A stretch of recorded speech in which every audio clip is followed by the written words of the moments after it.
You didn't do a very good job. I don't need your help. You could have worked harder. Oh my God, I have that shirt too. Surprise! We're here to stay for the weekend. Everything happens for a reason. Oh my God, we totally forgot about you. You're lying. Come on, lazy bones, get up, get to work. I've talked about the things we should say to each Enneagram type in this series, but I've never talked about the things you should never say to each Enneagram type, and we're gonna get into that today. In some ways, I think knowing what you hate being told will help you set boundaries and help others to communicate with you better. If you don't know who I am, hi, I'm Abby, and this is my channel all about discovering your personality so that you can be a better you. I put out new videos every Thursday, so subscribe if you want to be notified of new videos. Now let's dive deep and discover what you should never say to each Enneagram type, starting with type 1. You made a huge mistake. You're a bad person. You didn't do a very good job. You're so irresponsible. These things speak directly into the core fears of a type 1. Reformers dread being wrong or evil. They want to stand proudly in the knowledge that they are good,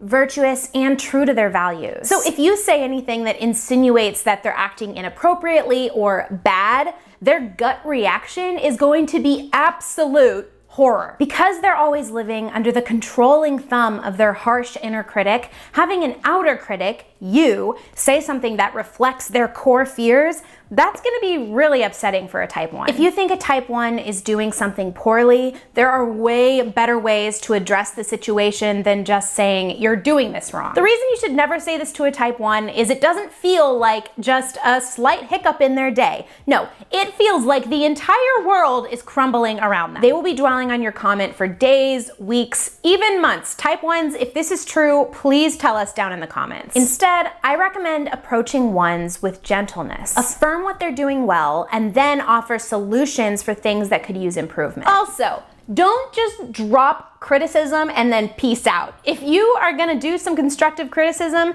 make time for a conversation, because that is the only way to do it. Let them ask questions, talk about facts over feelings, and make sure that you're acknowledging and affirming the things that they are doing well. I don't need your help. You're kind of high maintenance. You weren't there for me when I needed you. Ugh.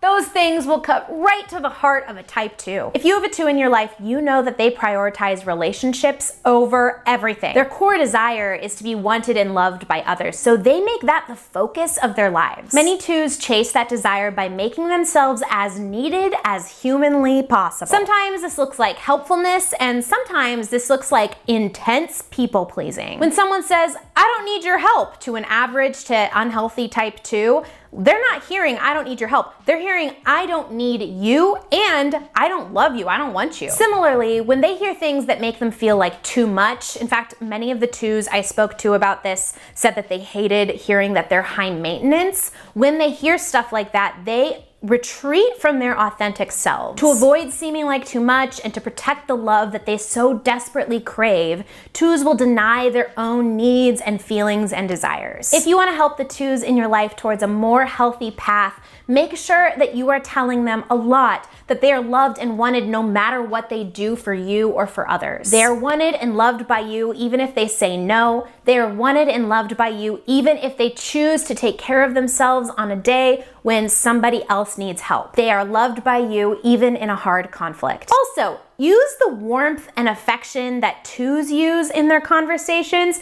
to cushion your conversation with 2s. They will appreciate it. I'm disappointed in you. You didn't know that? Your goals are unattainable. You could have worked harder. When I reached out on my Instagram at Enneagram with Abby to ask you guys, what are the things that hurt you the most? Most all of the type 3s said some version of "I'm disappointed in you." As a 3 myself, I can attest that this is a very big fear for me. Some of the most poignant moments in my life are times when someone told me that I was not doing a good enough job at work. For example, I used to be a nanny and I was washing all of the kids' dishes, taking care of the kids, yada, yada, yada, but I wasn't doing all of the dishes that the parents had left behind because I was doing other things, and also they hadn't specified that that was part of the job description. Washing everybody's dishes and being a house cleaner, that wasn't part of it. It was take care of kids, take care of mess that kids do. So that's what I was doing.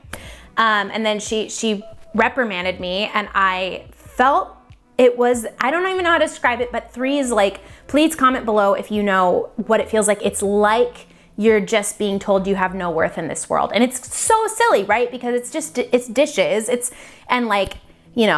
silly, but it cut me to my core, and I still remember hearing her say that feeling, and it hurts, and it's like, ugh. And now, knowing what I know about the Enneagram, I know it hurt me so deeply, and I remember it so vividly because it cut right to the core of what my fear is as an Enneagram 3, and that's that I will not be worthy of love because I'm doing a bad job and not being a success at whatever it is I'm putting my mind to. And at the time, I was a nanny, and apparently I wasn't being the best nanny in the world, and that really upset me. One thing you can do to affirm them is to say, hey, you are worthy based on who you are, not what you do, period. And I also want to know, words of affirmation go a long way with type 3s.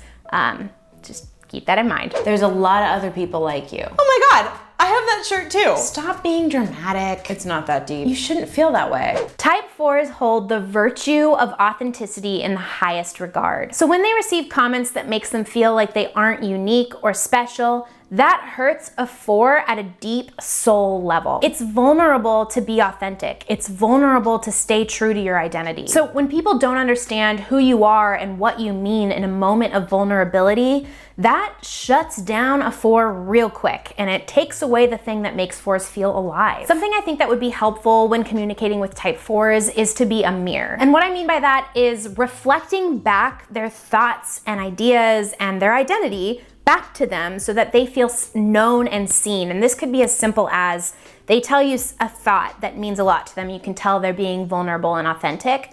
Say it back to them. Oh, you're saying that this song makes you feel this way? Interesting. Tell me more about that. Just reflect it back to them. Also, and this is important, don't just let them be the only vulnerable person in the relationship. Be vulnerable right back. Open yourself up to them. That is where the real relationship happens.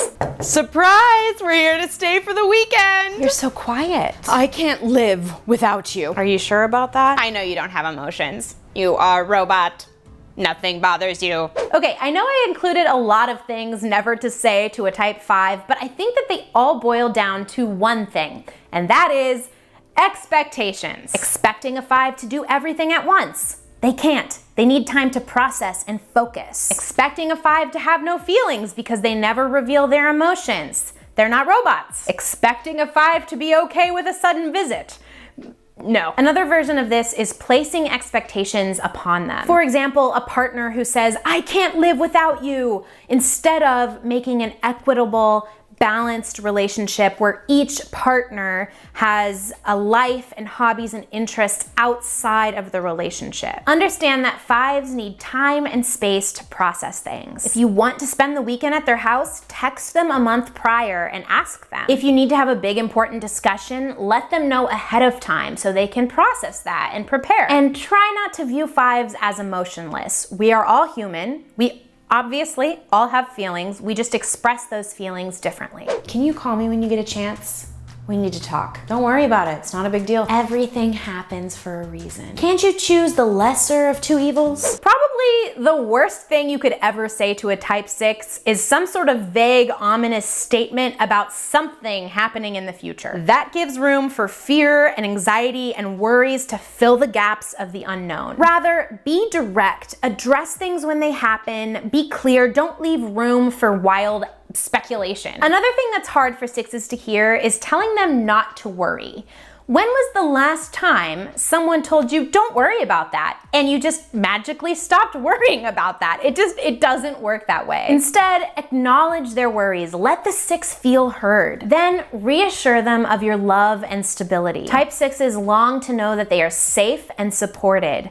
Be that for them. You're kind of flaky. Dude, are you ever serious? Oh my God, we totally forgot about you. Type 7s fear more than anything in the world being trapped and deprived. They don't want to miss out on experiences that could contribute to their personal happiness. They are the embodiment of live life to the fullest. So hearing, oh, we forgot about you, would be absolutely devastating for a type 7. It instantly connects to their core fear. Another thing that's upsetting for 7s to hear is any version of, you're not very serious, or insinuating that they don't have much depth. Not only is this completely untrue, but it also diminishes the potential depth of relationship that you could have with that type 7. They are deeply generous people with the ability to bring wonder and excitement into your life. Don't sleep on type 7s. I'm not kidding. Don't sleep on them. You're lying. Can I give you some advice? Calm down. You're cold and heartless. When I was researching and thinking about what not to say to type 8s, I realized that there's not a lot that's off limits with type 8s. They want to hear your gut reactions. They admire honesty and directness. What they don't want to hear is anything that diminishes the truth. If you say calm down when a situation requires intensity, that's not helpful. When you give unwanted, pedantic advice, not helpful. When you make large generalizations about their character, not helpful. Also, I want to address this specifically because a lot of 8s DM'd this to me, and it's when people say that they're heartless. I want to call this phrase out in particular because I do hear this about 8s sometimes from people in the comments, and I just want to say that nothing could be further from the truth. Just because some 8s don't present as warm and fuzzy, cuddly teddy bears doesn't mean that they don't love with the ferocity of a grizzly bear. And grizzly bears are ferocious, but they love in a big way, and that's what an 8's love is like. You're annoying me. Go away. You're so chill. Nothing phases you. Come on, lazy bones. Get up. Get to work. Oh. You can break the tie for us. Italian or Mexican food? Which one? Though type 9s appear easy breezy, beautiful, cover girl, they actually have a lot of strong preferences underneath that exterior. Being a peace seeker and a peacemaker doesn't mean that you're a milquetoast person with kind of lukewarm feelings. On the contrary, type 9s have a lot to offer and they have a lot going on in here. Instead of assuming, invite them to be a part of discussions, welcome their opinions, make them a part of problem solving. I also included the tiebreaker line because I was talking to my friend Annie. You guys know her, she's been in this video on the channel. But she's a 9 and she was saying, we were watching football, she was saying how difficult it would be for a type 9 to be a professional referee. Can you imagine being a 9 and having a team and fans mad at you for a call that you made? Type 9s long for a harmonious relationship in their minds and in their outside worlds. So you can imagine that being the person who has to decide and one side is going to be upset by the tie, that would be really hard for a 9. And I'm not saying that 9s can't do it. I'm just saying that it sucks for them and they don't like it. That's all I'm saying. If you have anything else to add, put it down in the comments so that we can all read them and commiserate together. Thank you so much for watching. Subscribe if you haven't already, and I will see you in the next video.